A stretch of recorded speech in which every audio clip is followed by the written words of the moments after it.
as it is mentioned here, as it is mentioned here. So we have put a depreciation of 20% on the value of that asset. So 20% of 1 lakh is 1 lakh into 20 by 100. 1 lakh into 20 by 100. I hope everyone know how to calculate the percentage. So 1 lakh into 20 by 100, then the amount we will get after calculating it is 20,000. So the depreciation for the year 2014 will be 20,000.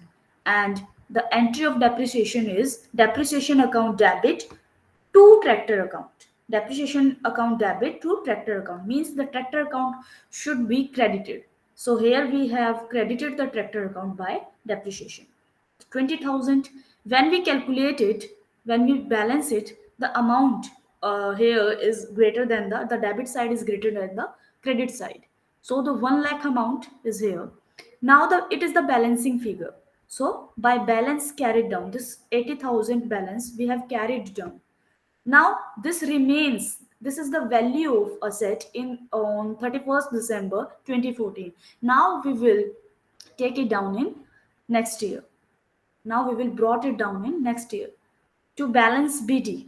Here, here the bank account is written wrongly. Okay, it is a misprint. Wait, it is a misprint. Here it should be to balance brought down to balance BD to balance BD. It's not the bank account because we are not purchasing the tractor again. It's just the balancing figure. So the bank account written is here is wrong. It should be to balance BD 80,000. Now at the end of the year 2015, we will put the 20% depreciation on this value, on this value 80,000. 20% of 80,000 is 16,000, and again here the remaining value. Then it will be forwarded to the year 2016. The value remains 64,000. At the end of the year 2016, we will calculate the depreciation as 24% of 64,000. 20% of 64,000. 20% of 64,000 would be 12,800. 12,800. And again after balancing here, the balancing figure comes 51,200, and it will be forwarded to year 2017 under the name to balance brought down, not to bank account but to balance BD. The value is 51,200 now, and 20% of 51,200 is 10,240, which we have calculated as the depreciation at the end of the year 2017. And the balancing figure is 40,960, and it will be brought down in 2018 as well. And with the same process of calculating 20% depreciation on this value, the amount will come like 8,192, and this is the balancing figure. So from 2014, the value of asset when we bought it, it is 1 lakh, but after 1 2 3 4 5, after 5 years the value of that assets remain 37,768, and it's diminishing because in next year it will diminish. Okay, it will decrease accordingly. So what's the difference you have uh, you have noticed in SLM and written down value method? In SLM method, we just need to calculate. We just need to calculate the depreciation at once. Like it is the 20%. Suppose it is written the depreciation we are charging 20% with or under the method of straight line method, under the straight line method or fixed installment method. So we just need to calculate the depreciation at once. So the 20% of 1 lakh would be 20,000, and we need to put 20,000 every year. We need to put it 20,000 every year here in SLM method. If it is written here, the straight line method. If it is written here, the straight line method. So that's the difference between straight line method or the diminishing balance method. In diminishing balance method, we need to put depreciation on the remaining value, on the remaining value of the asset. I guess it is clear to you guys. Yes, ma'am. Is it okay? Let's move further.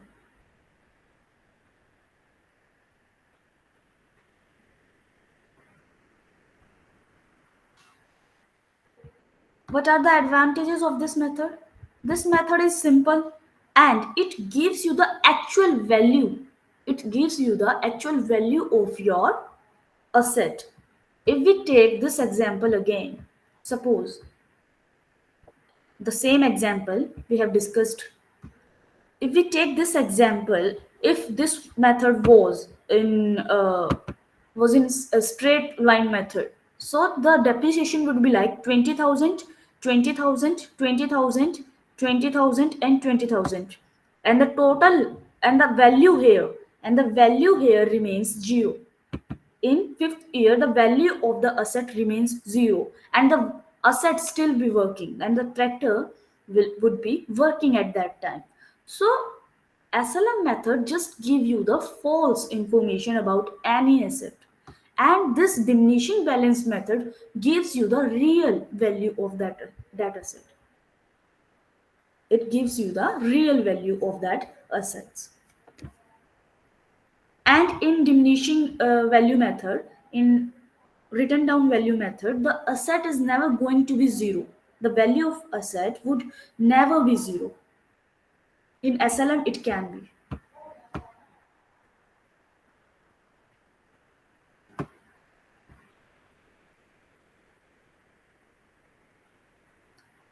Here is some difference between the fixed installment method and diminishing balance method. So fixed installment method. Depreciation is calculated on the original cost. Every year we calculate the depreciation on original cost. That's why we just need to calculate depreciation at once only. Okay, in the start of the asset. But in diminishing balance method, we calculate the depreciation in return down value method. Means we calculate the depreciation from the remaining value of that asset. Depreciation installment is the same every year. In fixed installment method, because it's the name, as it's the name says, it's a fixed installment, means every year the same value should be deducted from that asset. But in diminishing balance method, every year it goes on reducing. Every year it goes on reducing. The balance in asset account will reduce to zero at the expiry of the working life of the reduced to zero assets. It's the same example which I have told you just.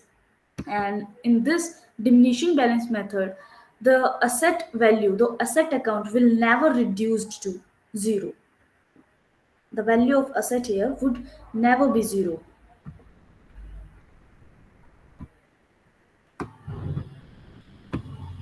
Calculation of the rate of the depreciation is easy. In fixed installment method, you just need to calculate it once, and it's difficult in here. Okay, a little tricky. That's the difference. Change of method.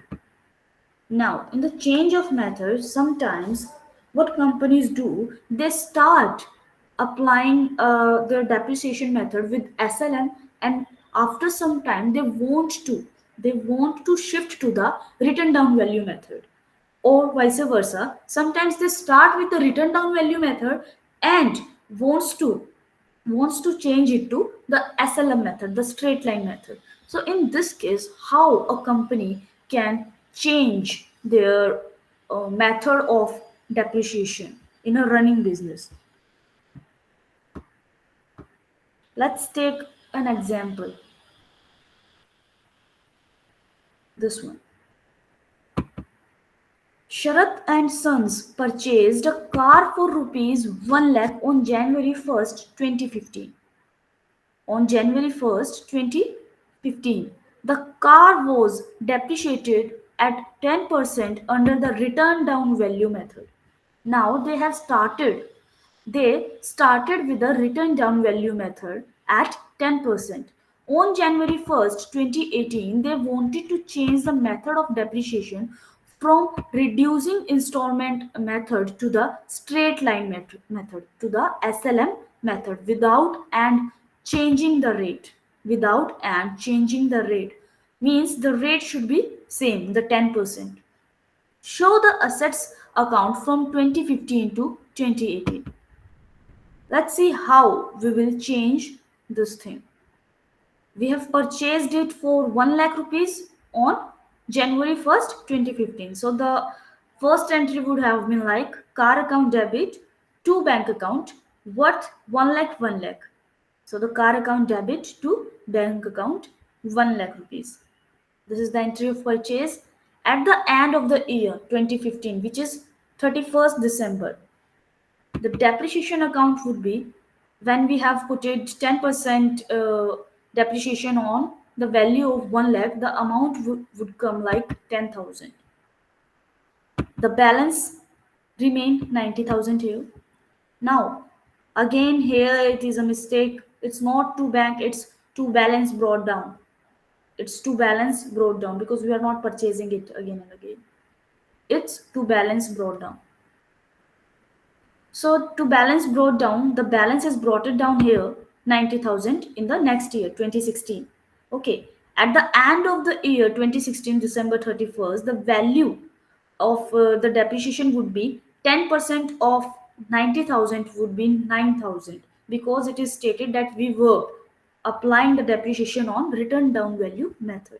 So the 9,000, the remaining balance is 81,000, and it will be carried forward here. The 81,000 again at the end of the year, when we put 10% depreciation on 81,000, the amount would come 8,100, the remaining balance.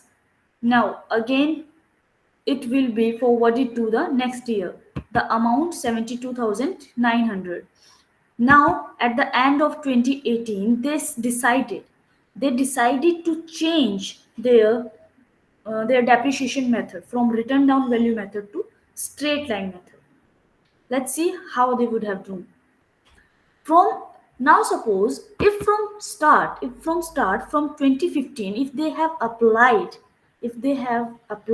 the method of straight line method of depreciation, then the amount should be, the value of asset would have been, let's take it is, the original cost is 1 lakh, and the depreciation of 10% of 1 lakh for 3 years.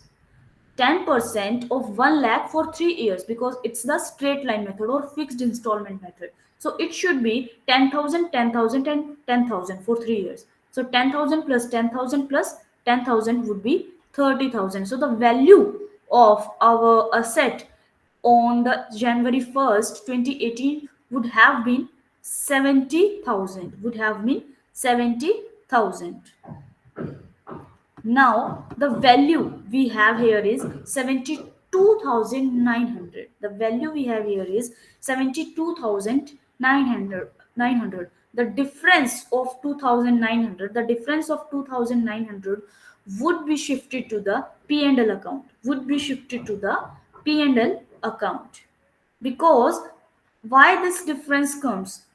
See, we have calculated it, the straight line method depreciation for 1 lakh at the rate of 10% would have been 30,000. But with the return down value method, calculate this depreciation. 10,000 plus 9,000, 19,000 plus 8,000 and 100. That means 27,000 and 100.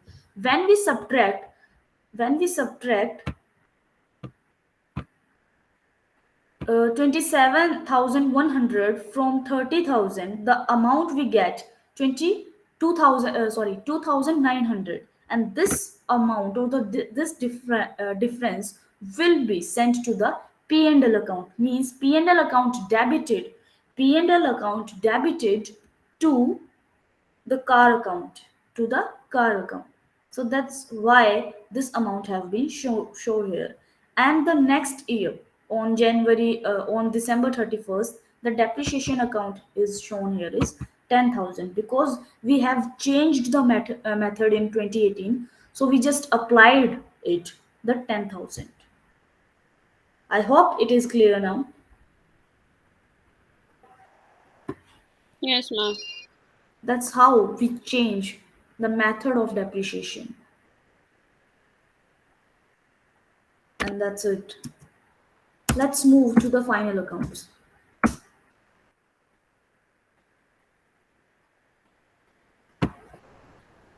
Final accounts. We have created journal, ledgers, then trial balance. Now we have come to the final accounts, and final accounts are trading account, profit and loss account, and balance sheets. This will decide the total profit and loss of the company and the balance sheet, total valuation of the assets and the liabilities of the company. So let's see how we can create final accounts.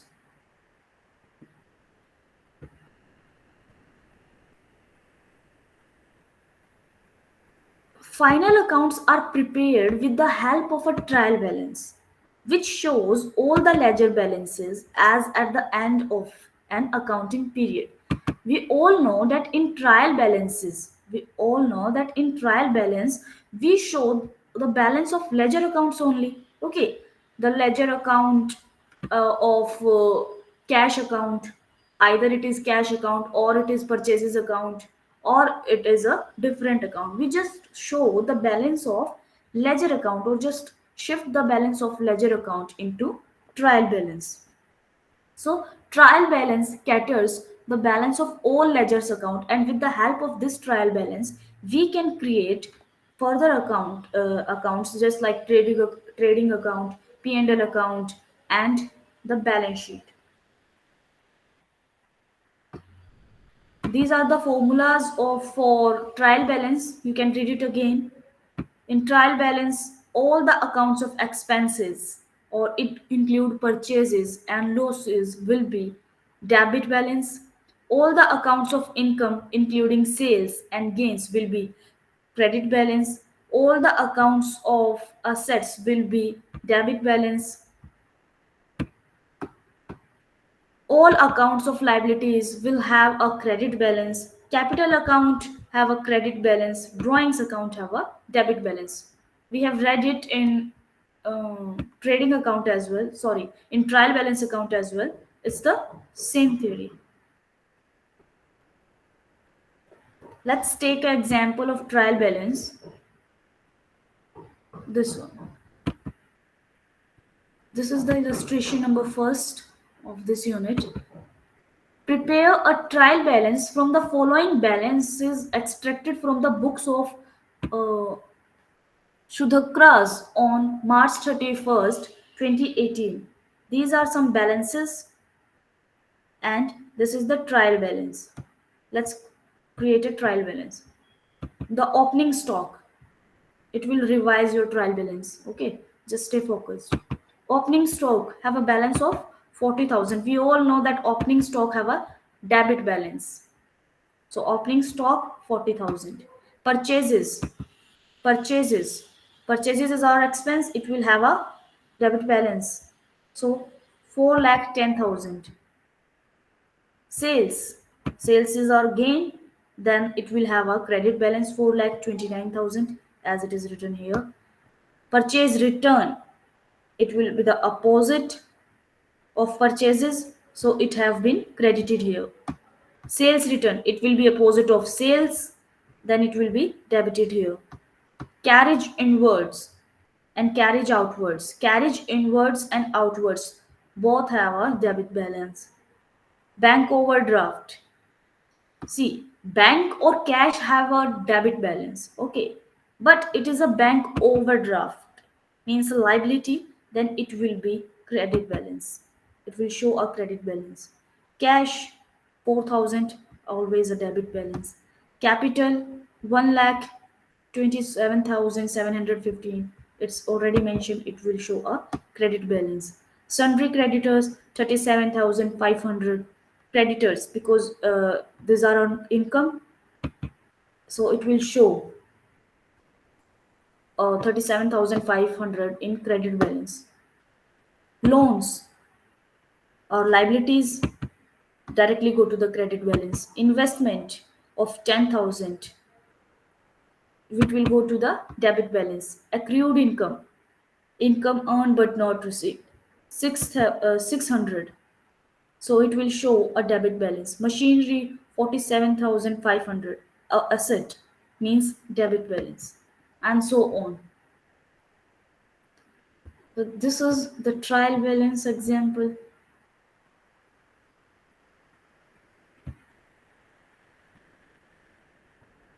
Let's Let me take you directly to the final accounts. Yes, here it is.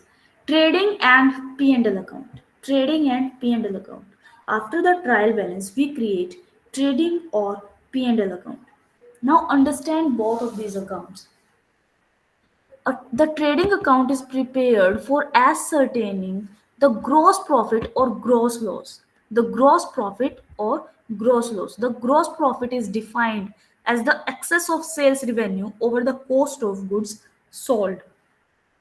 If it's think like that, if we talk about a manufacturing company, if we talk about a manufacturing company, in that company the trading account, everything that happens in the factory, okay, everything that happens in a factory means buying of raw material, sale or preparing the final goods, buying of raw material, preparing the final goods or selling them, these activities or activities revolving around them will be considered in trading account, and every other activity related to the organization will be moved to the profit and loss account. That's the difference between trading and profit and loss account. In profit and loss account, every activities will be considered, like salary. Now, talk about wages and salary. Wages are paid to the laborers. Wages are paid to the laborers, and laborers usually works in the factory. So the wages account will be treated in trading account. Wages account, if we have paid any kind of wage, then it will be treated in trading account. But salaries are given to the employees, to the desk employees. Okay, the person who is working on desk in our company. So the salary will be considered in profit and loss account. As I said, everything which revolves around a factory as will be considered in trading account. Purchase of raw materials, sales. Okay, purchase of raw materials, sales, wages, carriage inward. All these kind of activities will be treated in trading account. I hope the difference is clear to you guys. Before going further, just see the format of trading account. This is the format of trading account. See, this is the debit side, and this one is the credit side for trading account. Now, in the debit side, the things we show in the debit side is opening stock, the purchases, the expenses, means the activities in which we pay the money, the activities in which we pay the money, or the expenses like purchase, direct expense, and the opening stock we already have, it will be considered in the debit side. If we are gaining something, then it will be taken to the credit side, because by sales we gain the money, it will be it will be treated in credit side. So these are the things we include in trading account. These are the things we treat in trading account. Let's go back here. In trading account, we always know the gross profit, net sales minus cost of goods sold. How we calculate the gross profit? Just the net sales, the sales a company have made during a financial year, and if we deduct the cost of those sold goods from the net sales, then we can have our gross profit. Then we can have a gross profit. And net sales include the total sales we have made and deduct sales return out of it. The sales return out of it. The sales, suppose we have made the sales of 1 lakh rupees. Okay. And out of 1 lakh rupees, 20,000 rupees goods have been returned to our company. Means there is a sales return. So 1 lakh minus 20,000, it will be 80,000. So the net sales would be 80,000. Now the cost of goods sold. How do we calculate the cost of goods sold? The opening stock we had at the starting of the year. Okay. The net purchases we made, the net purchases we made during the year, the purchases of raw material we made during the year is net purchases. Direct expenses, the expenses we paid, just like the wages. Okay. Wages, fleets, these are the direct expenses. So plus direct expenses minus closing stock. We suppose we have purchased 1 lakh raw material of 1 lakh, and now in closing stock we have the raw material of 20,000, the raw material of 30,000. So the remaining stock we have in our company and the goods are not sold, that would be deducted. That would be deducted. That's how we calculate cost of goods sold. If you want to take a screenshot of this, you can.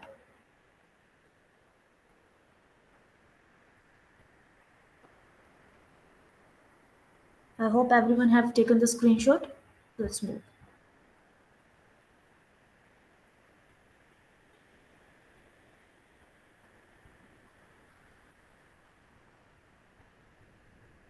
Let's take illustration number 4.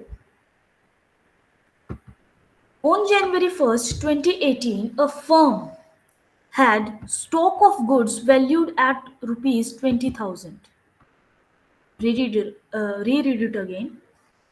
On January 1st, 2018, a firm had stock of goods, means the opening stock. We had the stock of goods valued at rupees 20,000. During the year, the following transactions took place. Let's see.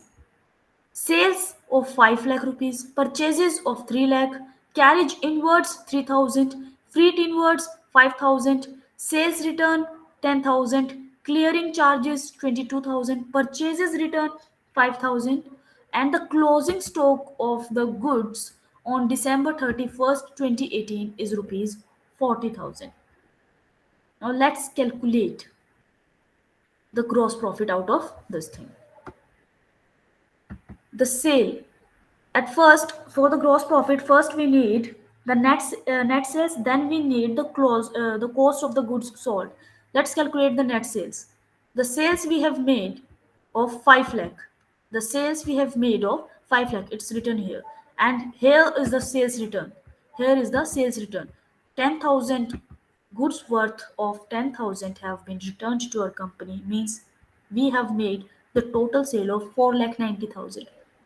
5 lakh minus 10,000 is 4 lakh 90,000. It is the net sales. Now we will calculate the cost of goods sold.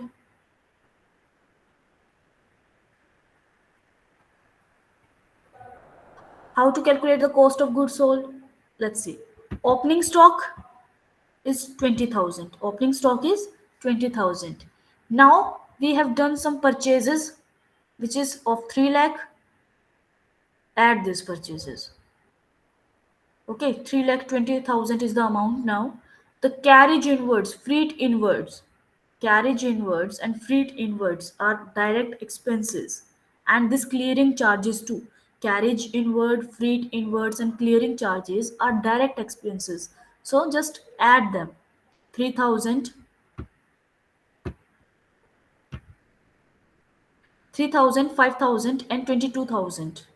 We just added it here, and we have one purchase return as well, 5,000, and we have done the purchases of 3 lakh. So 3 lakh, we just deduct this 5,000 out of 3 lakh. The amount would be 2 lakh 95,000, and if we add it here, then the amount would be 3 lakh 15,000.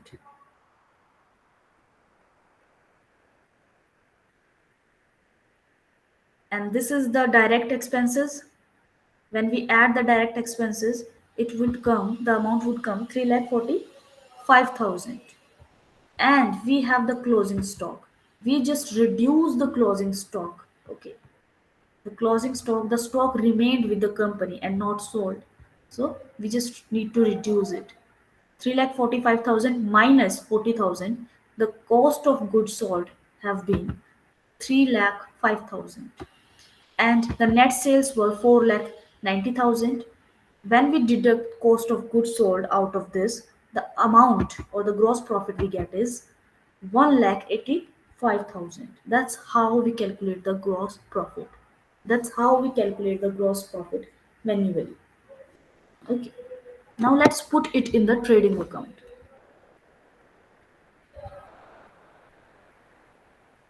The same illustration, let's put that in trading account. This is the format of trading account, and here is the trading account for the year ending December 31st, 2018. It is the account for the same illustration we just completed. Okay. Here we put the opening stock. The opening stock was 20,000. Purchases we made of 3 lakh. The returns were purchase returns were of 5 lakh, and the amount have been 2,95,000. Two carriage inwards, two freight, two clearing charges. Because we have paid this amount, so it have been debited. So 3,000, 5,000, 22,000, and the sales have been showed here in the credit side because it's a gain for a company. By sales, 5 lakh, sales return reduce 10,000. The amount we get is 4 lakh 90,000, and the closing stock is mentioned here 40,000. Now calculate both the side. This side will come 5,30,000. 5,30,000, and when we calculate this side, it will come less than this side, the credit side. It will show a credit balance. Okay, it will show a credit balance. So to figuring out, okay, to balancing it down, in ledger's account we need to put a to balance brought down or to balance carried down. But in trading account we just show this balance under the name of gross profit, under the name of gross profit. Because what we are doing, we are just subtracting, from sales. We are just subtracting these things, this thing, the cost of goods sold out of sales. So that's what we are doing. So we just put this balancing figure under the name of gross profit. To gross profit, 1,85,000, 1,85,000. So that's how we create a trading account. Here are some important points. These are easy. I already have told you. But the wages, now listen it carefully. Wages and salaries are two different things. Wages are paid to the laborers and salaries are paid to the employees. So if you ever see wages, just put it in the trading account. Just put it in the trading account. And if you ever see salaries, put it in the debit side of profit and loss account. Debit side of profit and loss account. But sometimes questions says wages and salary. They say wages and salaries, and sometimes they say salaries and wages. Sometimes they say salaries and wages. When if question says this, then you need to think. If it is wages and salaries, you just need to focus on the first word. You just need to focus on the first word. If it is written wages and salaries, then it will be treated in trading account only. It will be treated in trading account. But if the question says salaries and wages, then again the first word will be given importance, and it will be treated in profit and loss account. It will be treated in profit and loss account. Am I clear here? Yes, ma'am. Okay. We will take example of this too. So after the trading account, we take this gross. Wait.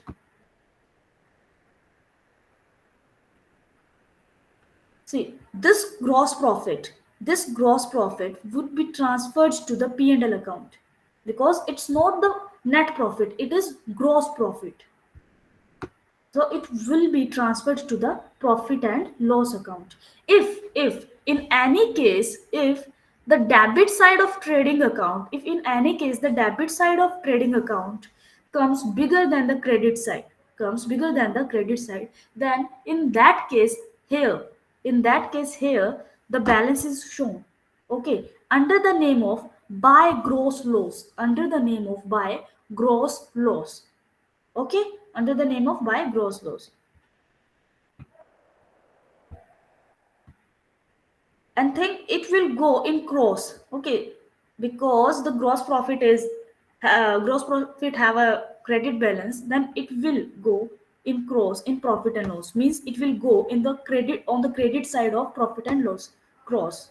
And if the balance shows a debit balance, means the gross loss, it will go in crossing on the debit side of profit and loss account, debit side of profit and loss account. Here it is in credit balance. See, this is the profit and loss account. Here we will get the net profit or the net loss of the company. We will get net profit or the net loss of the company. To ascertain the net profit or net loss of a company, we create this account. Okay, we create profit and loss account. And this is the format of profit and loss account. P&L, P&L account for the period ended this. This is the debit side and this one is the credit side. As I said, the gross profit of trading account would be transferred here by gross profit. Okay. And if there were any loss, then it would be treated here to gross loss. Of profit and loss account, you just see this side, the debit side, every kind of expense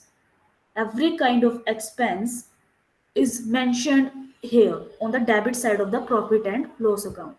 And if any entry or any transaction is giving money to the company or there is a gain of the company, then it will be treated in credit side. Every expense, the which include the payment of the money from the company, it will be treated in the debit side. And every gain, we are getting money, so it will be treated in credit side. That's it. That's the simple logic of profit and loss account. Let's read the debit side first.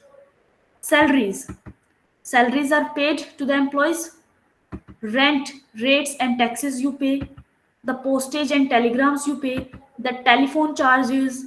The printing and stationery charges. You saying this is the cabin expenses. This is the firm's expenses, not the factory expense. Every factory expense means the direct expense will be treated in the trading account. But these are the firm's expenses: printing and stationery, telephone charges, postage and telegrams. So they are indirect expense. That's why we treat them here. Okay. Now to legal expenses, to insurance if we are paying any insurance premium, to office lighting, to bad debts. If any debtor goes bad debt, then it's a expense for us. Okay, it's a loss for our company. Bad debts are the loss for our company, so it will be treated in debit side. To depreciation, again depreciation is a loss. To advertisement, paying for the advertisement. Okay. To traveling expense, to carriage outwards, to trade expenses, to discount allowed. Because when we allow discount to someone, that means uh, we are getting a loss. We are getting a loss either of 10 rupees or of 5 rupees. So discount allowed is the loss of the company. To interest paid, to repairs and renewals, to loss by fire, to loss by theft, to other expenses and losses if any. So all the losses and expenses will be treated in debit side of the profit and loss account. Now coming to the credit side. At first we just transfer the profit from the trading account. Then interest received. Interest received. Okay, the discount received. It's a profit for our company. The rent received, suppose a company have rented out some of their land to someone and they are getting rent out of it, so it's a profit for a company. So rent received, the commission received, the dividend received by other incomes and gains. Suppose we have sold any asset, so the income we get from that asset will be treated here. Now, after calculating both the side, generally the credit side is bigger. Okay, here it will show a credit balance. So to figuring it out, we will put a balancing figure here under the name of net profit to net profit. If in any case debit side goes bigger than the credit side, means it will show a debit balance, then it will be treated here as a balancing figure and under the name of net loss. And this net loss and net profit will be transferred to the capital account in balance sheet. It will be transferred to the capital account in balance sheet. Okay, I guess it's clear. We will take some example of this.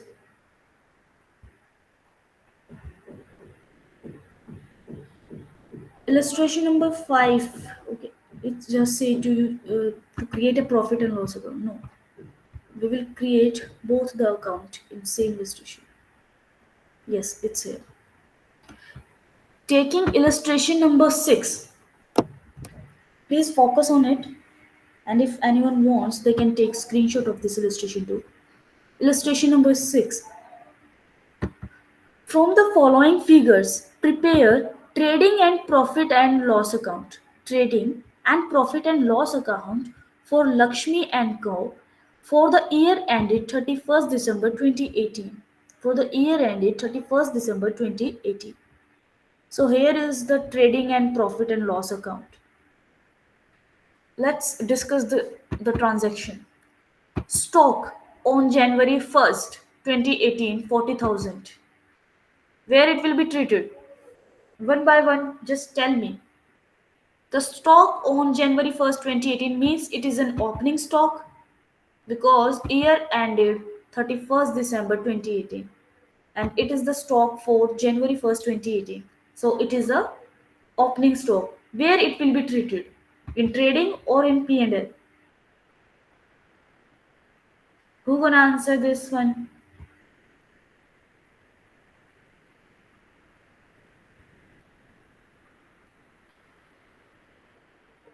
Answer this one. Where we will treat this opening stock? In trading account or P&L account?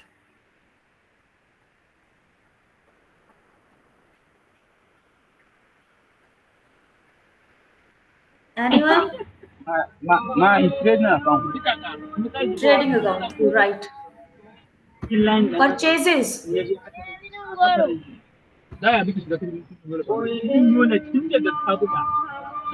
Okay, you can turn off your mic now. Open account.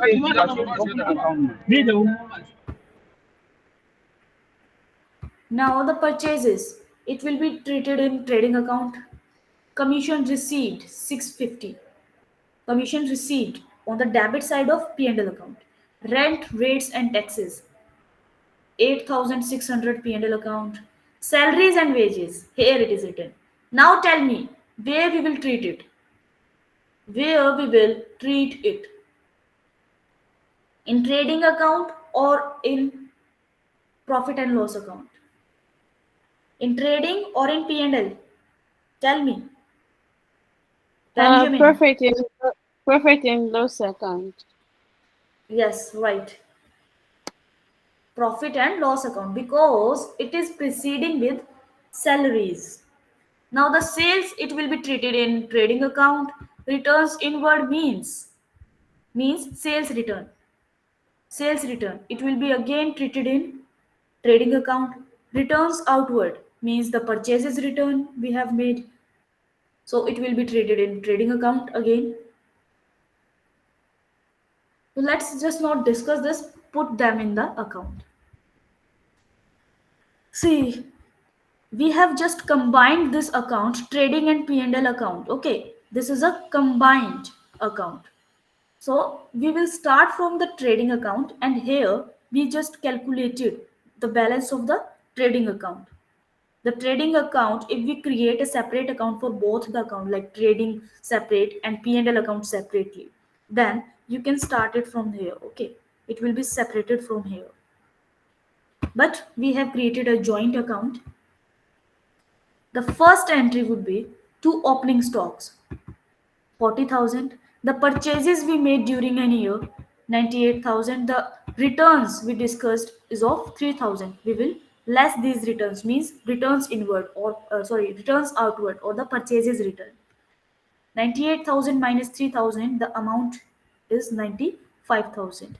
The carriage on purchases, the carriage on purchases, here it is.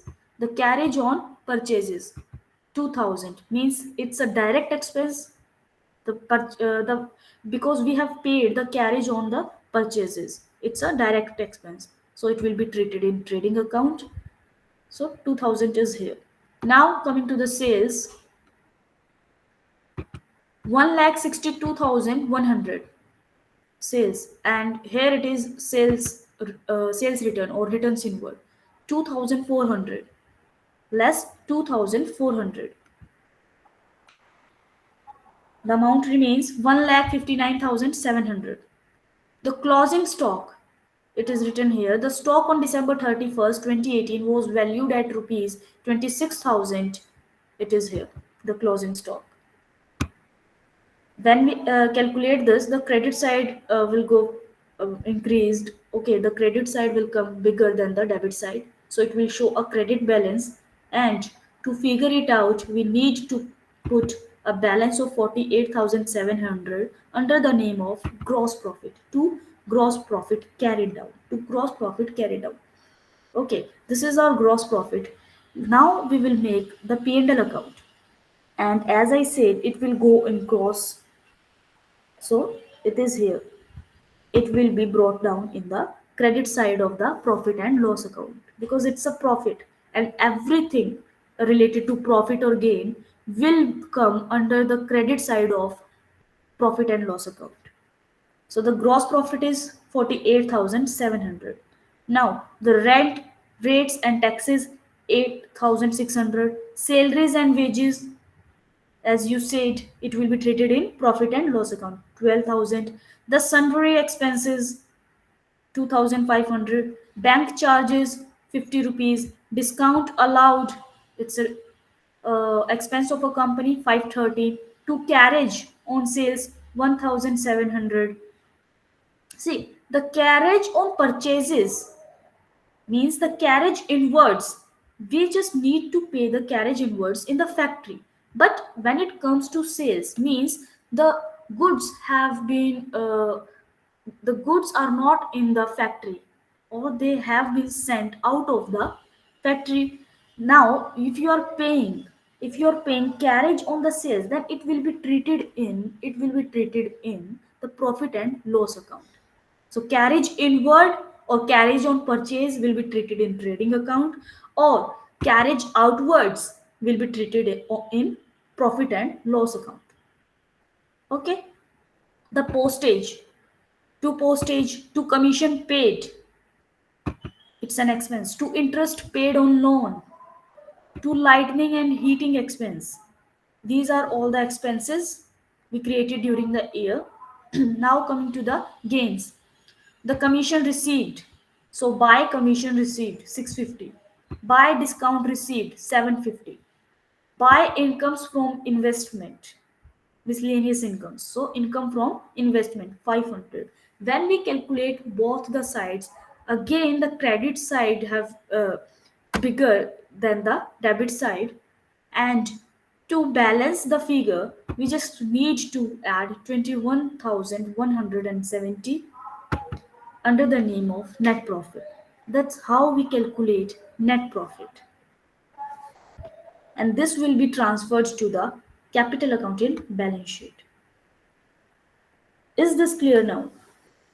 Is trading and P&L account clear to you guys?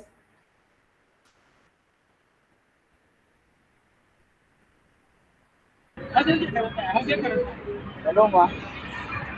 There's there's too much. I need some black bag. Who is it? I need black Abdul bag. Ibrahim, there's too much noise behind you. I would appreciate if you just write your query. If any one of you have any query related to trading and profit and loss account, just write it down.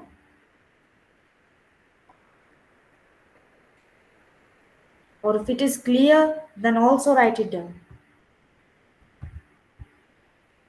So we can move further. If any one of you have any query and wants to discuss any topic or point here from trading and profit and loss account, then please write it down.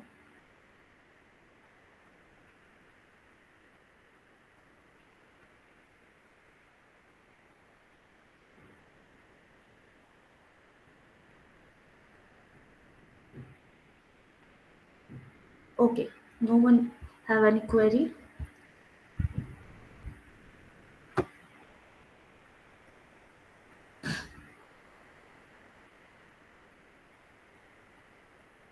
Now, after the profit and loss account, we create balance sheet.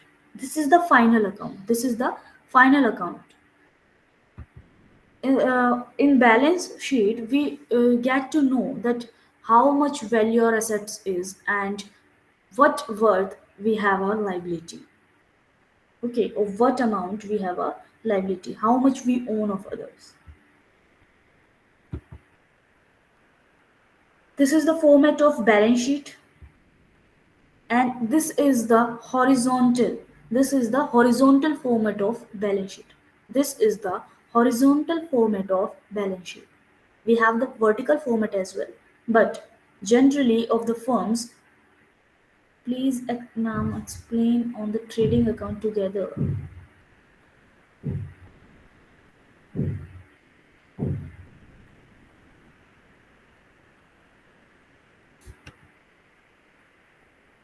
What part you want me to explain again? The whole trading account and P&L account?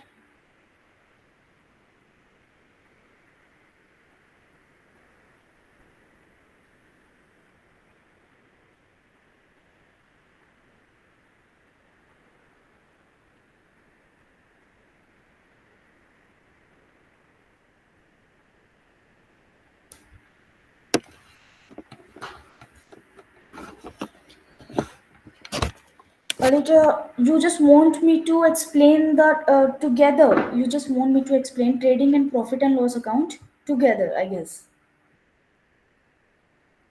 Otherwise, the internal material of those accounts are clear to you, if I'm getting it.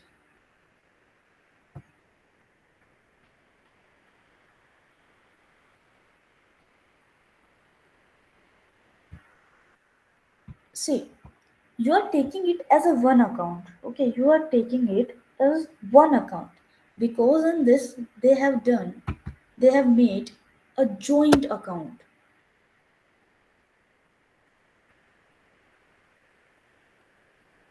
Here it is. Please see this. We don't have two different accounts. We are just following it. Here, they just have joined two accounts. It's not like this. See, this is, see this. See the balances and see the balance here. See the balance. This is the balance of trading account. Here, the trading account has been completed. Here, the trading account has been completed, and afterwards, it is the profit and loss account. They just didn't mention the name again, so that's why they just put the name of both the accounts at the top or in one. Okay, they just don't want to create one another account, means they just want to draw this line here, one line here horizontally, and put down debit or credit again. So to to minimize the efforts, they just join these two accounts. Okay, and here it is the balance of trading account. It is the balance of trading account. Here trading account has been stopped. Okay, here trading account has been completed, and afterwards, because we have transferred this amount, you see, as I said, we transfer the amount of trading to the P&L account in crores. You can see we have transferred it here. From there, after this line, everything you see here is the profit and loss account. It is the profit and loss account. They just didn't put a horizontal line here. The account is different. Both the account is different. Everything you see up from 1,85,700, it is related to the trading account. It is related to the trading account. But after this or beneath this, it is profit and loss account. That's it. Is this what you were wondering? Asking Alita.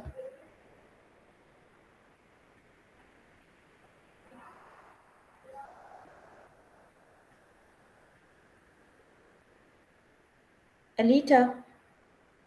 Okay.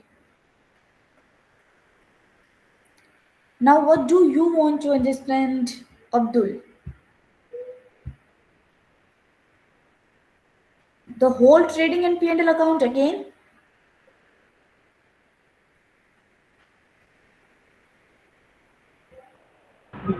No, ma'am, from this element where you reach now down. Please write it down. There's too much noise in your background.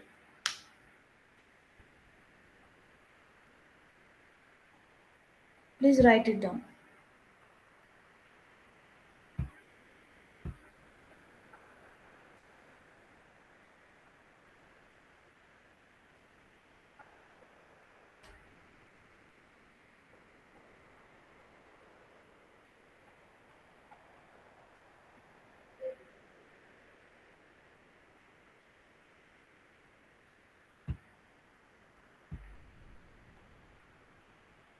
Please write it down a little fast.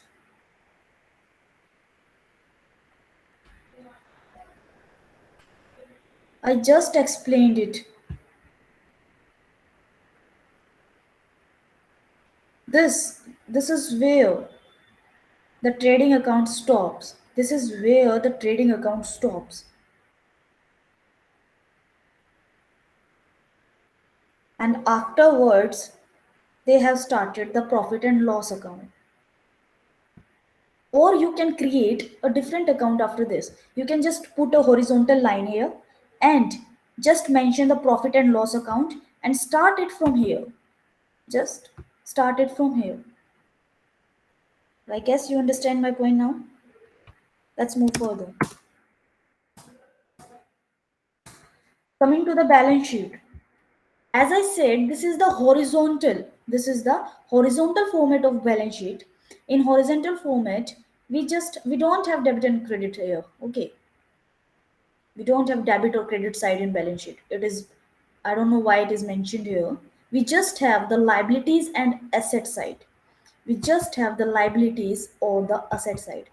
The debit side is considered as liabilities and the credit side is considered as the assets, or the right side is considered as asset or the left side is considered as liabilities. All the liabilities, we will put all the liabilities of the company here and all the assets here.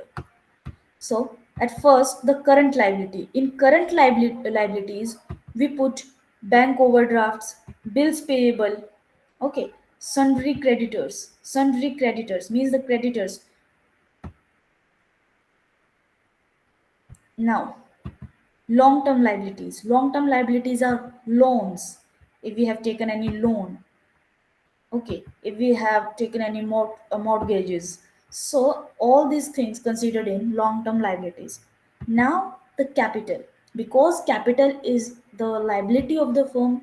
I have always mentioned this, that capital is the liability of the firm, because it is the liability towards the owner of the firm. It is the liability towards the owner of the firm. So that's why the balance of capital should be mentioned here. If we have made any profit, then it will be added here. If the company have made any loss, then it will be deducted from the capital balance. And if the owner have made any kind of drawings, if the owner have made any kind of drawings, then it would be deducted from the capital balance here.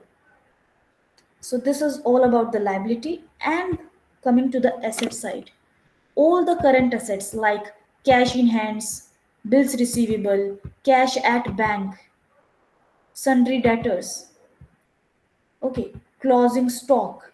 So these are your current assets. These are your current assets.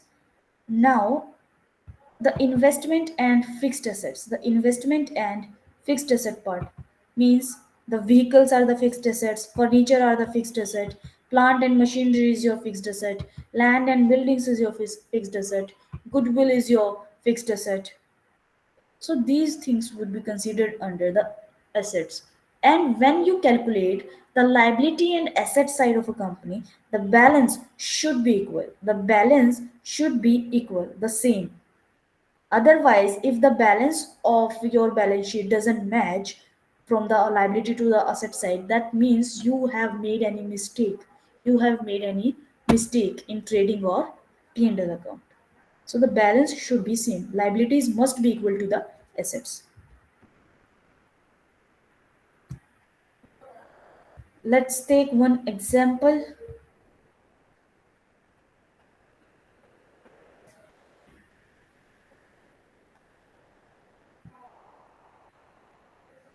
Illustration number 7.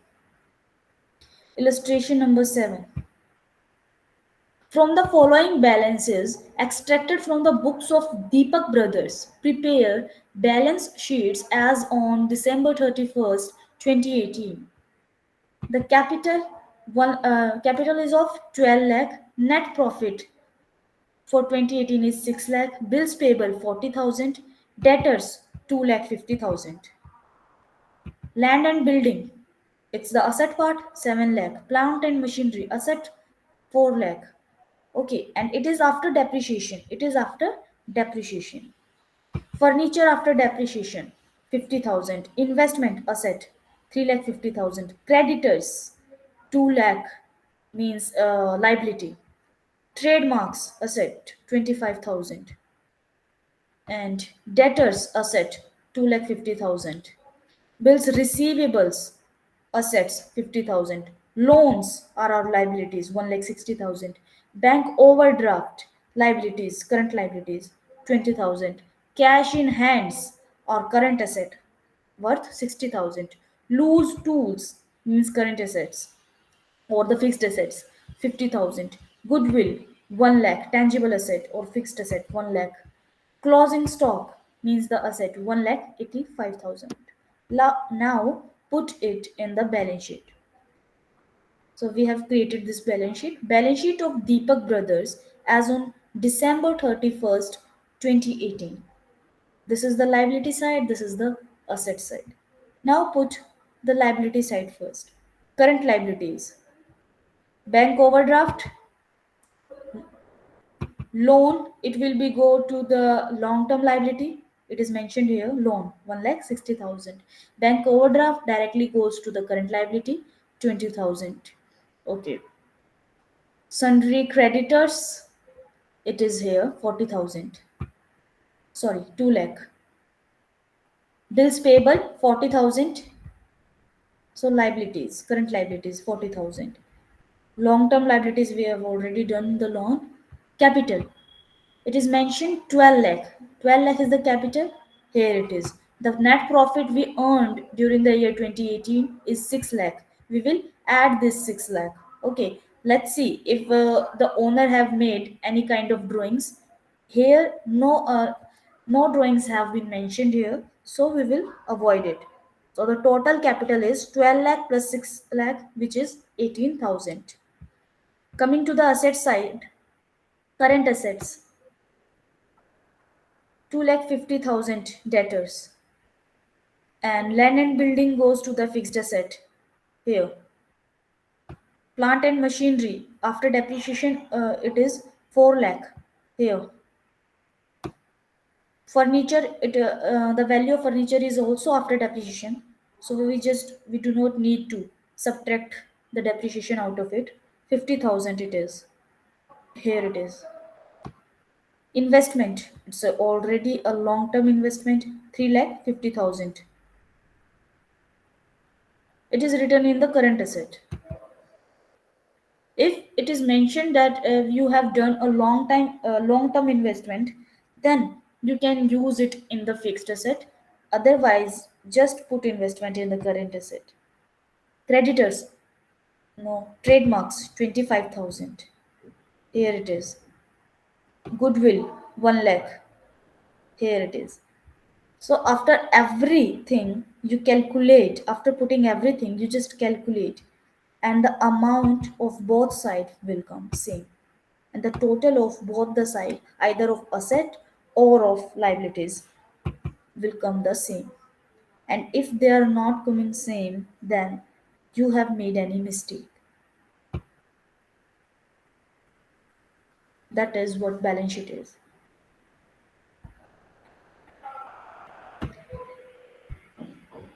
And please take a screenshot of illustration number 8, as it is a full-fledged question.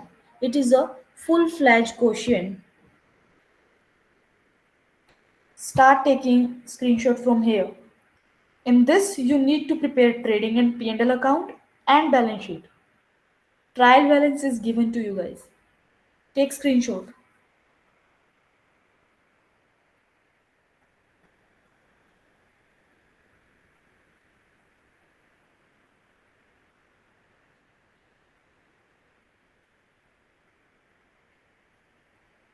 Take screenshots one by one.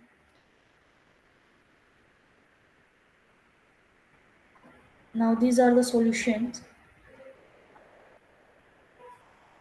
At first, uh, try to create it by your own. Okay, at first, try to create the trading or P&L account and balance sheet by your own. And this is the balance sheet.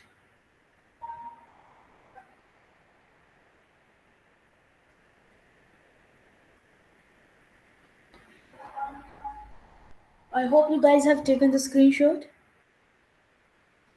And the vertical presentation of final accounts. The vertical presentation of final accounts. These are the horizontal presentations of final account. Okay, this account is horizontally presented. The balance sheet is also horizontally presented. Now let's see how vertical trading accounts would look like.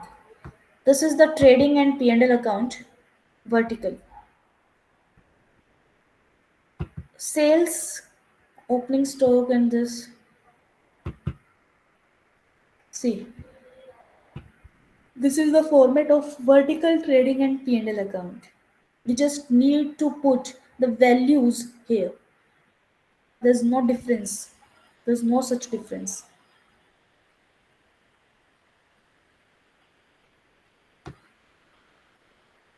Sales, less cost of goods sold, this was this, less closing stock, gross profit you will get here. If there is any other income, you'll add here. Okay, if there are any indirect expense, you will subtract it here, like salaries, rent, sundry expenses, insurance. So that's how you create a vertical trading and P&L account. Now coming to the balance sheet, everything we have done in horizontal, we just need to put every main heading here. Like, it will start from the fixed asset. The format should be same, means it will follow this. Okay, you should not you can do that you cannot do that, that if you put this take this fixed asset and put it here. No, you just need to put in the same way. This is the fixed asset part, this is the current asset part. Here you will give the total of the fixed asset or current asset or the asset part, and this is the current liability part, and this is the capital, means the liability side. It is the liability side.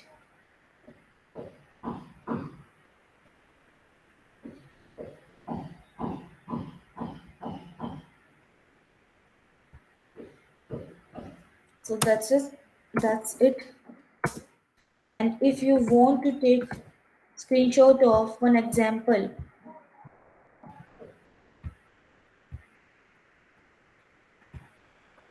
yes, this example, take the screenshot of this example, because in this the trading and P&L or the final accounts have been prepared under the vertical method.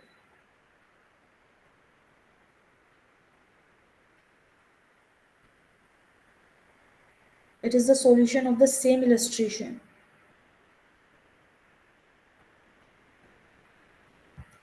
Take screenshot.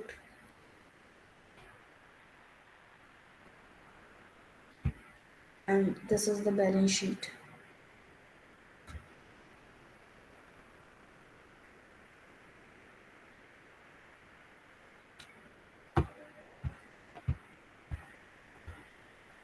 Now coming to the manufacturing account. Manufacturing account. A manufacturing concern purchases raw material from the market and converts them into the finished goods. Convert them into the finished good. Means you do not need to calculate the cost of goods sold or produced.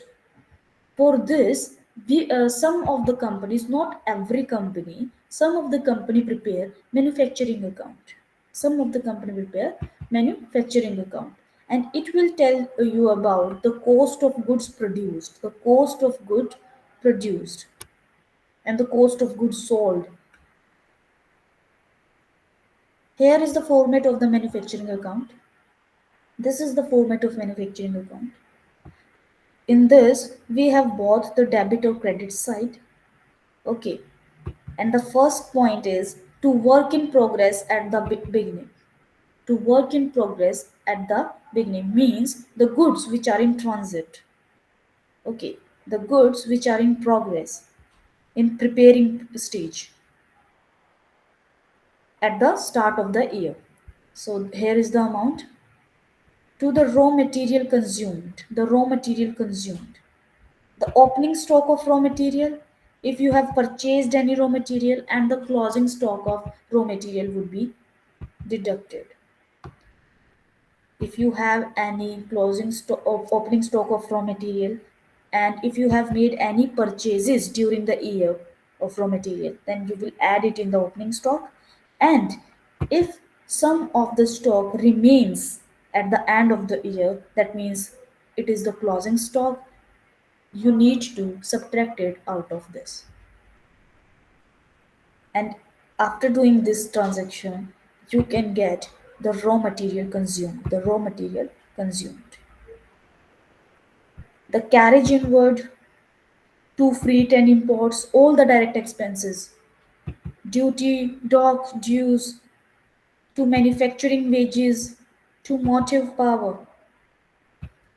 On the credit side, the gain you will show, okay, by the sale of scrap, that's the income.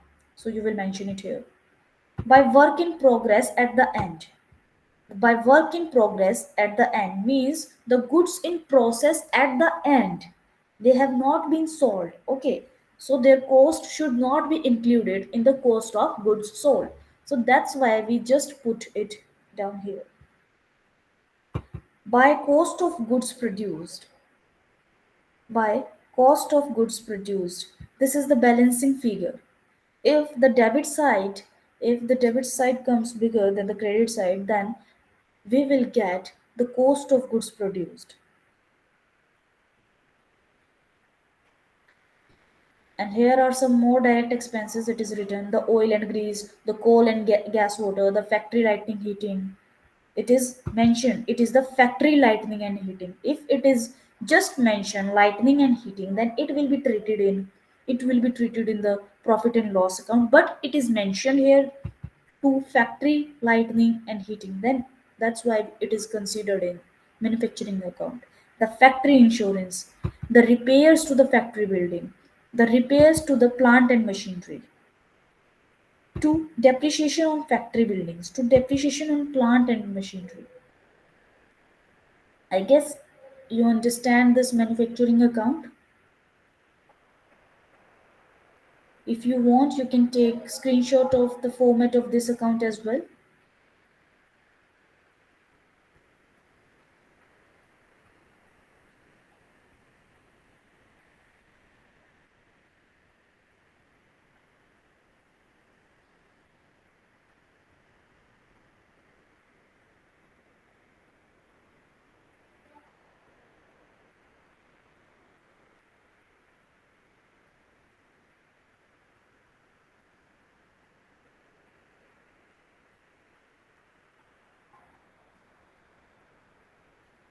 There is one example given, illustration number 10. Just give it a quick read. Prepare manufacturing account from the following particulars relating to the years 2018. Purchase of raw material 1 lakh. Stock on 1 2018 means the opening stock 10,000. Raw material 10,000. And work in progress 5,000. Finished goods 25,000. Everything is mentioned here. Just look at the manufacturing account. Manufacturing account of the year ended December 31st, 2018. The debit side, and this is the credit side. So, to the work in progress at the beginning, 5,000. To the work in progress at the beginning, 5,000. To the raw material consumed, how we discussed that how to calculate the raw material consumed. The opening stock was 10,000 of the raw material. The raw material purchased during the year is of 1 lakh, and the closing stock, the stock remains at the end of the year, is of 20,000. We need to subtract it. We need to subtract it out of it. So the amount we get, the raw material consumed during the year is of 90,000. The factory wages, the factory wages 15,000. The factory rent 5,000. The fuel and power 2,000. To carriage inwards 1,000. To repair of plant 2,000. To depreciation on plant 5,000. Now, sale of scrap means the income 500. It is mentioned here. By work in progress at the end, work in progress finished good 75,000, 7,500. So 7,500 it is mentioned here. When we calculate both the side, the debit side will show a greater balance than the credit side, and to figure it out, to balance it down, we need to put this value 1,17,000 here under the name of by cost of goods produced. That means the difference comes, it is the cost of goods produced. The cost of goods produced, and it will be transferred to the trading account. It will straight go to the trading account.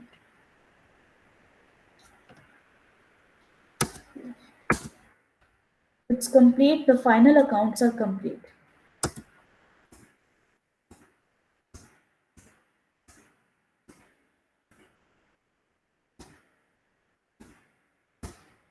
Now, the last unit of this block, unit number 10, final accounts second.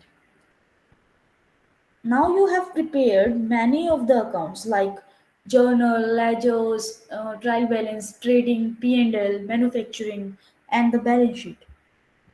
But these questions were the straightforward. Okay, these questions were straightforward.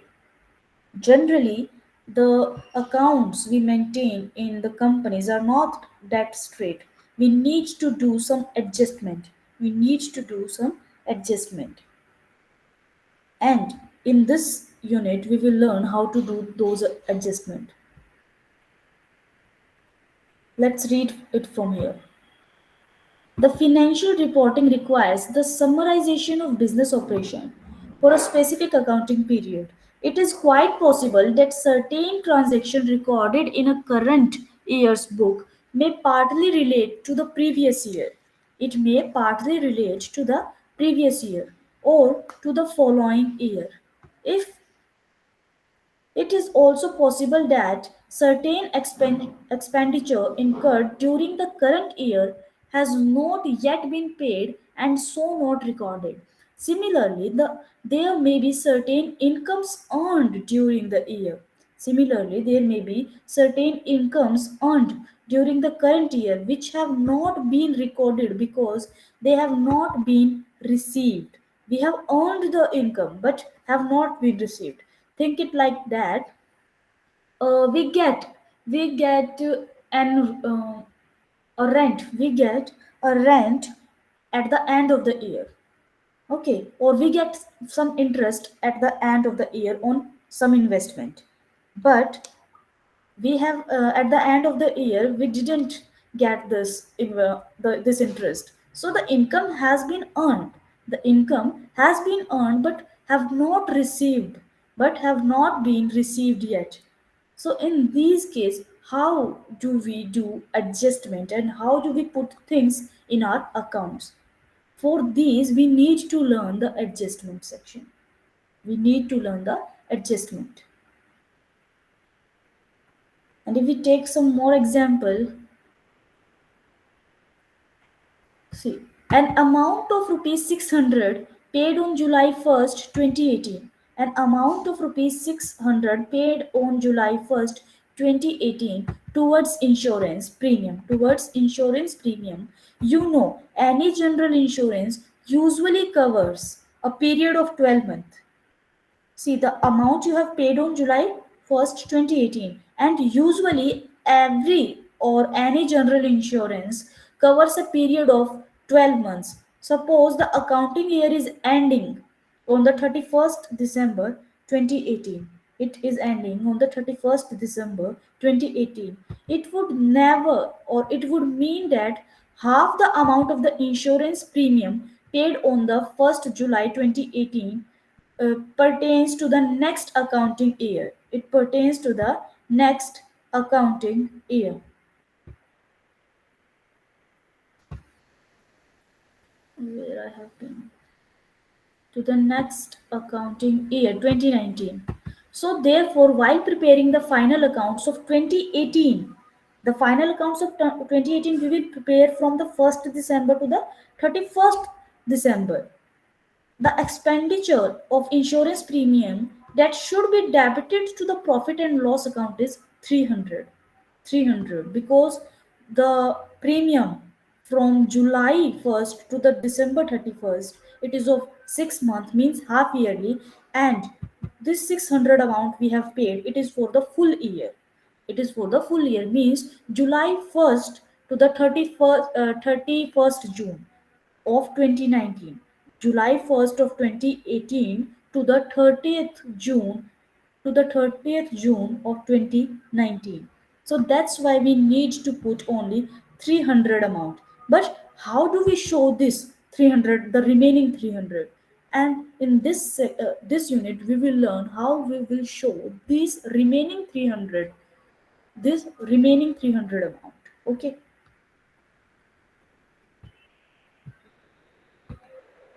Let's start it from here. Treatment of adjustment in final accounts. Treatment of adjustment in final accounts. The closing stock. The first treatment is of closing stock. Here it is.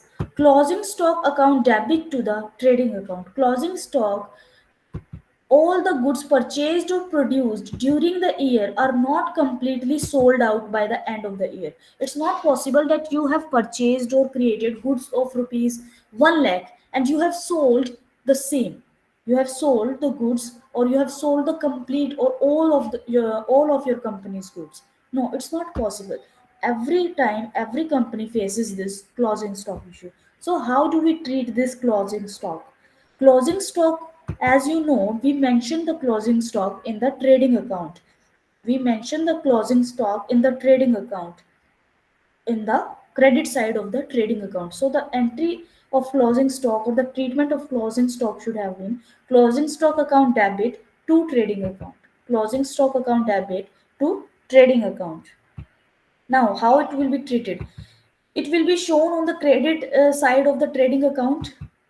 it will be shown on the credit side of the trading account. This is the first treatment. And it will be shown on the asset side of the balance sheet, on the asset side of the balance sheet. As you just read the balance sheet, we have shown the closing stock on the asset side of balance sheet, because we are doing dual entry system, we are doing dual accounting. So entry this entry includes two accounts. First one is the closing account, and second one is the trading account. So it will be treated two times. It will be treated two times. The first one is crediting the trading account, and the second one, it is shown in the asset side of balance sheet, because the closing stock is our asset. Closing stock is our asset because these are the goods which are remained in the company, and can be used further, I hope this treatment is clear to you guys. If you need to know more, then please tell me. If you don't understand any part in this closing stock, then please ask.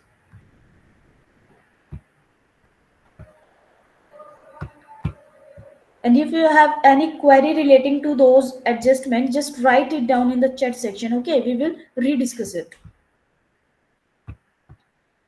Let's go one by one. Okay. Outstanding expenses. What are outstanding expenses? That means, suppose it's the 31st of any month, or the end of the any month, or the end of any year. You need to pay the salaries to your employees, and you haven't paid it yet.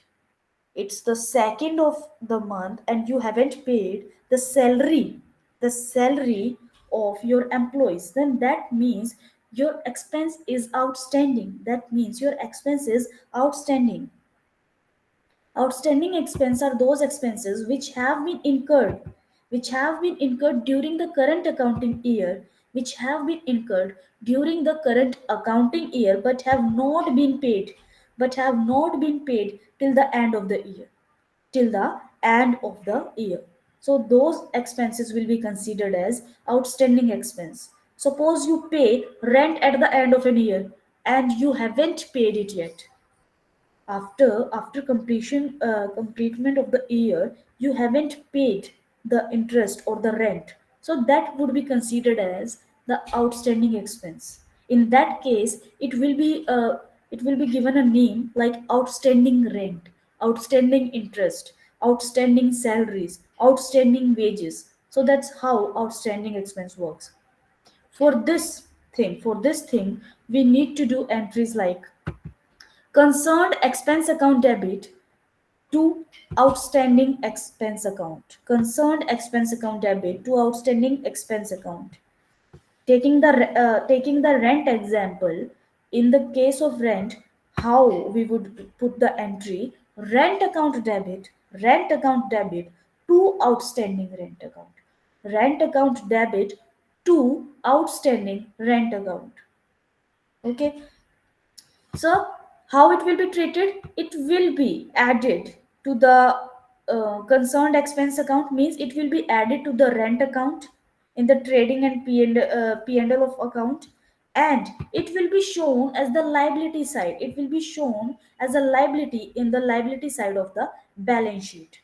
It will be shown in the liability side of the balance sheet because you need to pay to that person, so it's your liability now. So outstanding expense is the liability and it will be treated in the liability side of the balance sheet. Okay.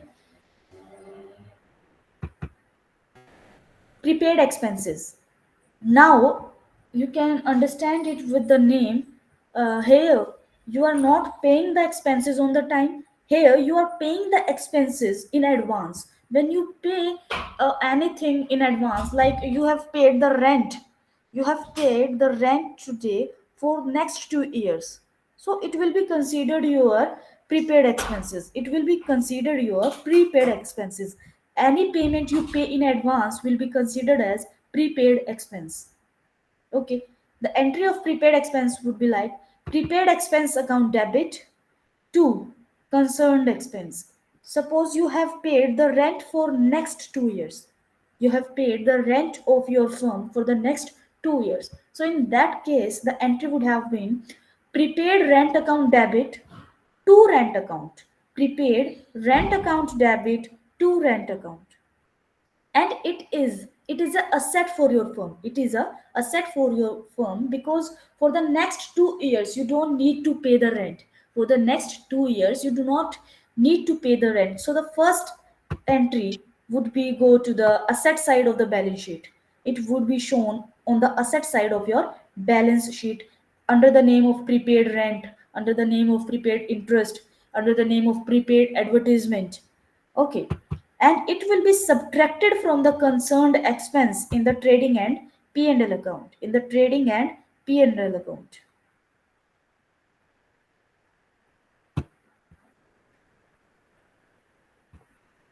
Accrued income. Accrued income. Income earned but not have been earned. Okay. Means suppose you are doing any work relating to your firm. Okay. Any work of your firm, but you haven't received the amount from your customer. You haven't received the amount from your customer. In that case, it will be considered your accrued income. Accrued incomes. Accrued incomes are those income which have been earned during the current accounting year but have not been received till the end of the year. Means you have earned the interest. You have earned the interest for your company during an year, but you haven't received that interest in that particular year. So that case will in that case you will consider it as a accrued income. Income earned but not received. Income earned but not received. So the entry for accrued income would be accrued income account debit to the concerned income account. Accrued income account debit to the concerned income accounts.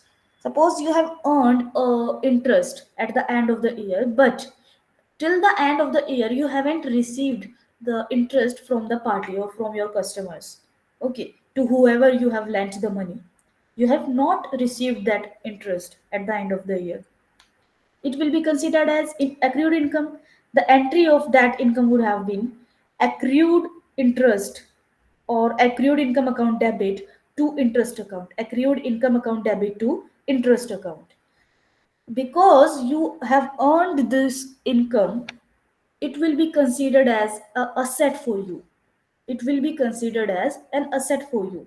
And it will be shown on the asset side of your balance sheet. On asset side of your balance sheet. Just think it like the debtors. Take it like just debtors.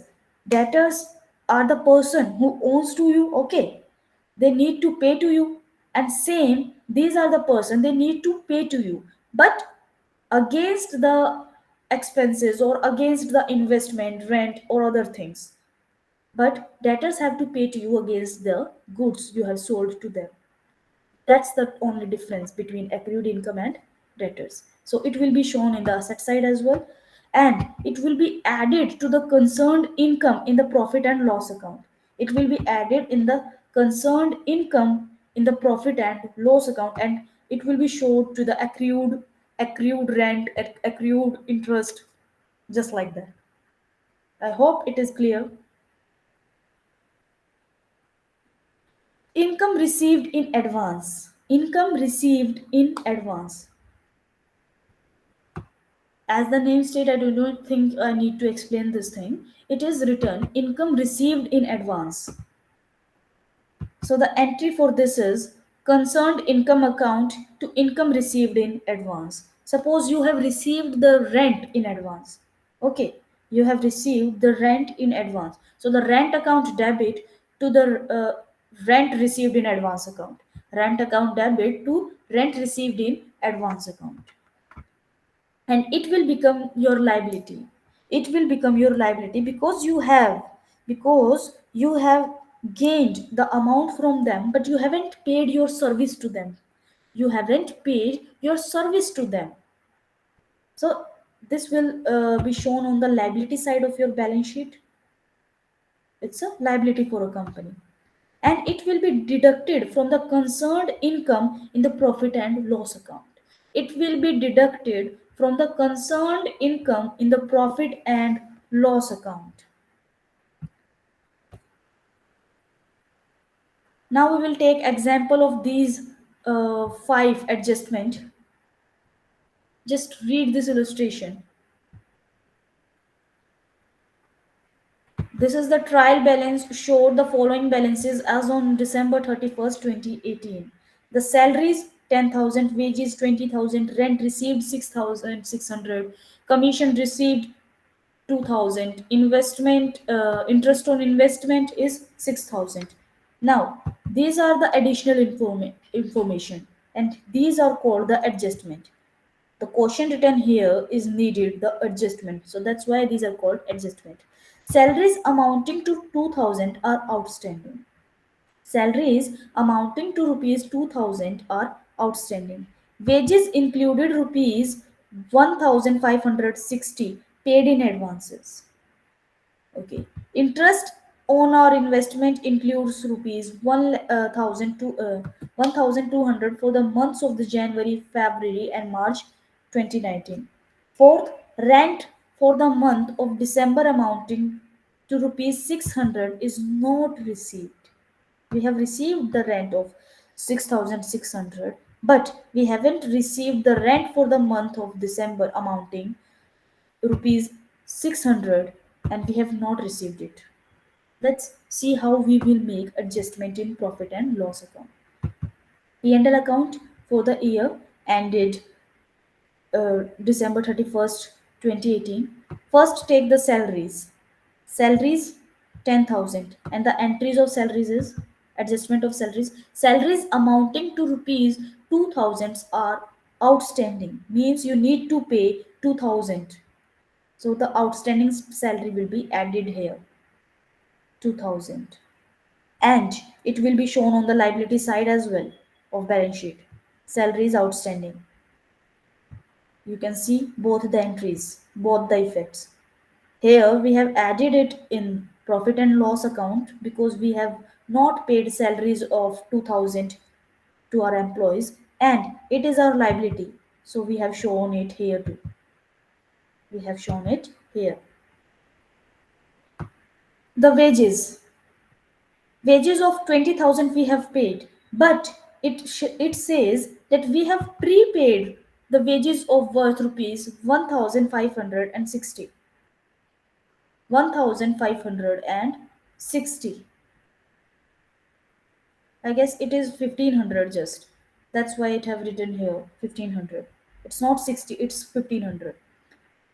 The wages amount 20,000 because they are prepaid, because we have prepaid the worth rupees, prepaid the wages worth rupees 1,500, so we will deduct it. We will deduct it because we have prepaid this amount. So 20,000 minus 1,500, the remaining amount we needed to pay. The remaining amount we needed to pay. Other expenses 10,000, it is mentioned in the trial balance. Or coming here, the gross profit is given 40,000. The rent received 6,600, and we have a adjustment entry for rent received too. The rent for the month of December amounting to rupees 600 is not yet received, means outstanding income or accrued income. Income earned but not received. It is accrued income. Income earned but not received. So it will be added here. 6,600 and the remaining 600. Because it's the expense of a company, we will show it on the asset side. It is the asset of a company, we will show it on the asset side. Here it is. Rent outstanding or the accrued rent. It is 600. Commission received 2,000. By interest on investment 6,000. But we have received the interest in advance of worth rupees 1,200. We will deduct this amount of 1,200. The amount we get on interest on investment is 4,800. So that's how adjustment works.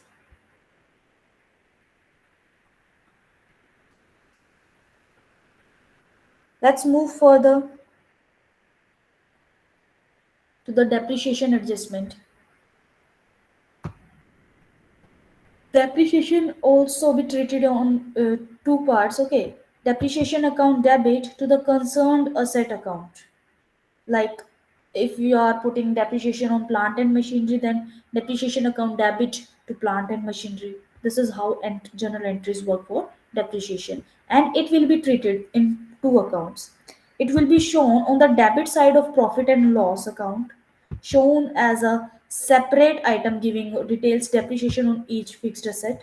It will be shown on the debit side of P&L account, and we will deduct the amount of depreciation from the concerned asset in the asset side of the balance sheet, from the concerned asset in the asset side from the balance sheet.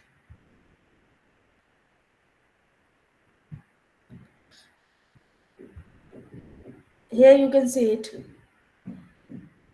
This is the depreciation. We are not going through thoroughly to the questions, just you need to understand the treatment in the final accounts. Here is the depreciation, and the total amount of depreciation is 14,400 as it is mentioned, out of which 13,500 belongs to the plant and machinery, and 900 depreciation have been put it on the furniture, and the total depreciation we have applied is 14,400. And in the asset side, here it is written wrong particulars, it is liability or it is asset. In the asset side, fixed asset, plant and machinery of worth rupees 1,20,000, we will deduct the amount. We will deduct the amount of depreciation out of this, 13,500. 13,500. And we will do same with the furniture. The amount of furniture is 18,000, and we will deduct the depreciation here, 900. That's how we will treat the depreciation. Interest on capital. We get interest on capital. Interest on capital account debit to the capital account is a general entry for the same. Now, how we will treat it? It is shown on the debit side of the profit and loss because we are paying interest to the owner on their capital. So it is the expense of for a company because we are just paying it.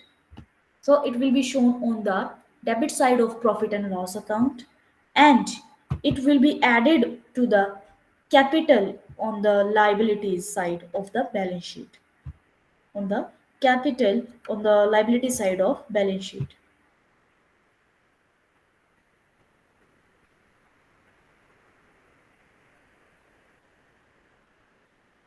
Interest on loan. Interest on loan.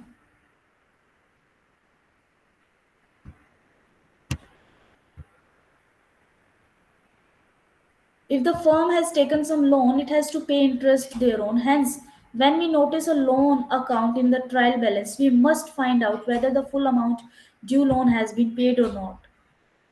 The rate of interest or the date on which the loan was taken is usually given. If, however, the date on which loan was taken is not given, it means that it is an old loan and full year's interest has been provided. In any case, you should calculate the exact amount of interest due and found out from the trial balance whether the same has been paid or not. If you have paid the interest on the loan completely, then it will be shown on the debit side of the P&L account. And if you haven't paid the complete interest on the loan, then it will show the outstanding balance. The outstanding balance. And we'll treat the same. Bad debts. The entry for bad debts is bad debts account debit to the concerned debtor account. Now it will be treated on the debit side of the profit and loss account, because why it will be shown on the debit side of P&L account, because it is the expense or the loss for the company. Bad debts are the expense and the loss for the company. That's why we will show them on the debit side of P&L account. And on the asset side of balance sheet, it will be shown as the deduction of the sundry debtors, because we show debtors on the asset side, because we show debtors on the asset side of balance sheet, on the asset side of balance sheet, then we just need to deduct it. We just need to deduct the bad debts from the sundry debtors here. Okay, we will just less it down here in the balance sheet.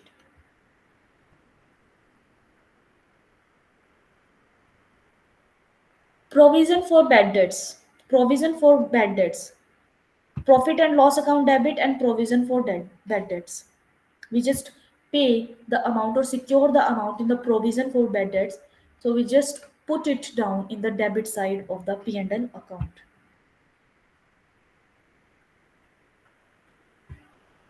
See, as it is shown here, provision for the bad debts. The bad debts were of 600. The new provision we have made 1500. The amount have come 8100, and we will reduce the old provision 1000.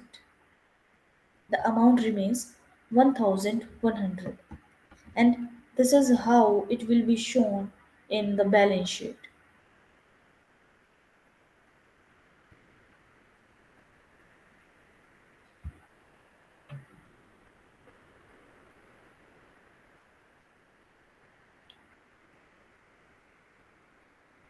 Bad debts, provision for bad debts,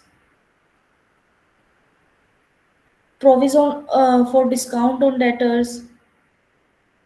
These are the same entry. It goes the same way as the provision for bad debts go. It will be treated same.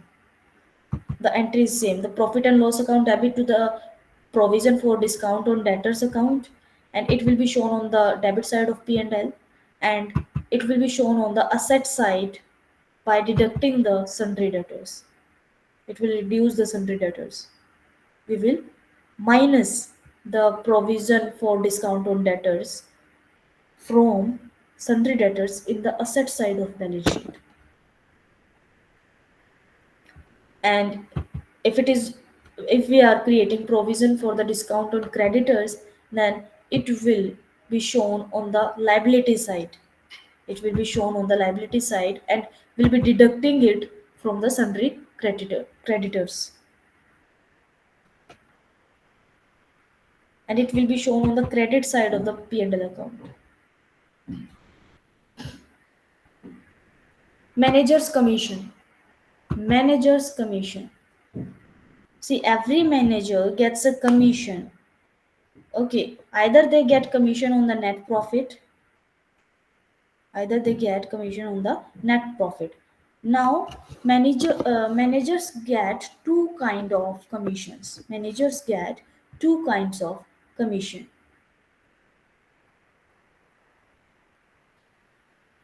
Percentage of the commission. How? Let's see how to calculate manager's commission.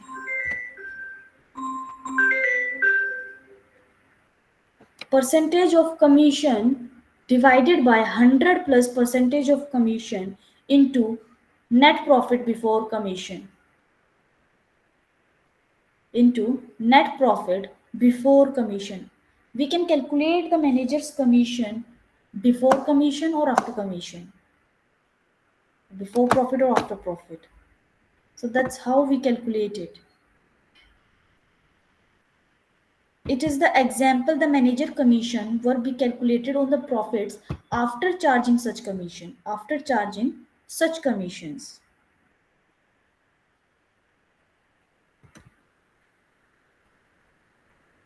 That's how we do it. Either we just calculate it on the net profit.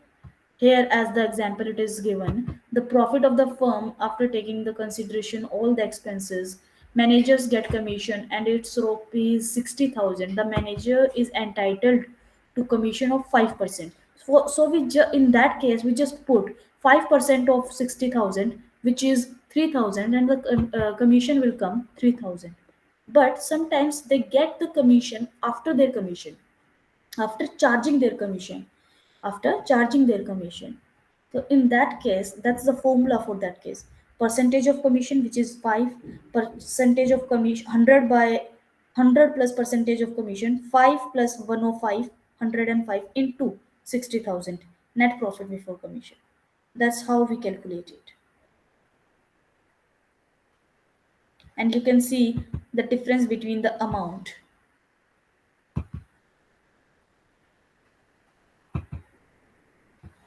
The commission amount before charging the commission amount after charging such commissions on the profit. Abnormal loss of stock means like fire, theft. So in that case, we have an entry loss by fire or loss by theft account debit to trading account. To trading account. Here, it is the loss of stocks, and stocks are directly related to the factory, and factory is directly related to the trading account. To the trading account.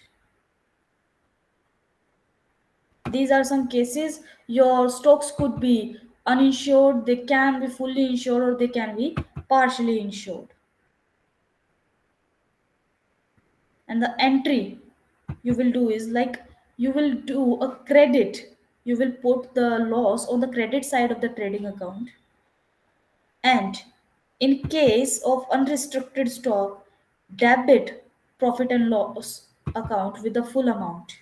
With the full amount. If you have lost by fire, if you have lost your stock by fire and your stocks were uninsured, there was no insurance, then you will put it down in the debit side of the profit and loss account.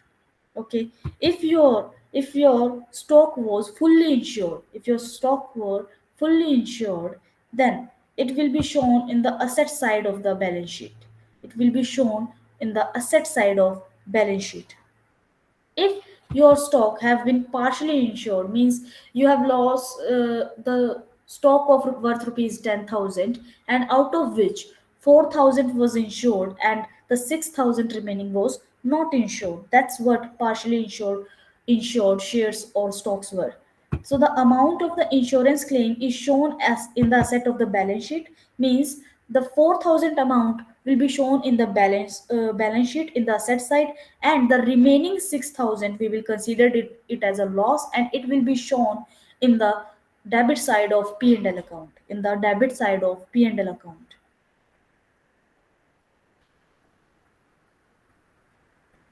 Here are the example for the same. If you want, you can take screenshot.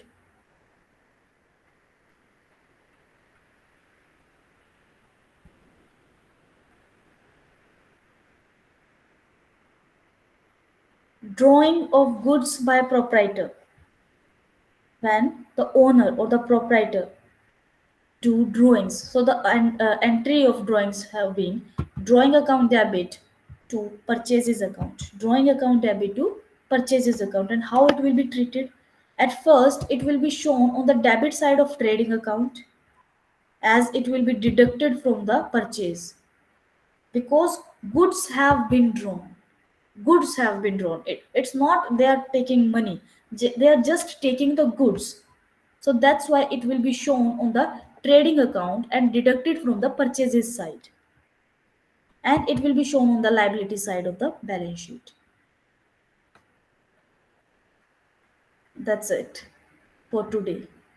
I hope you will prepare it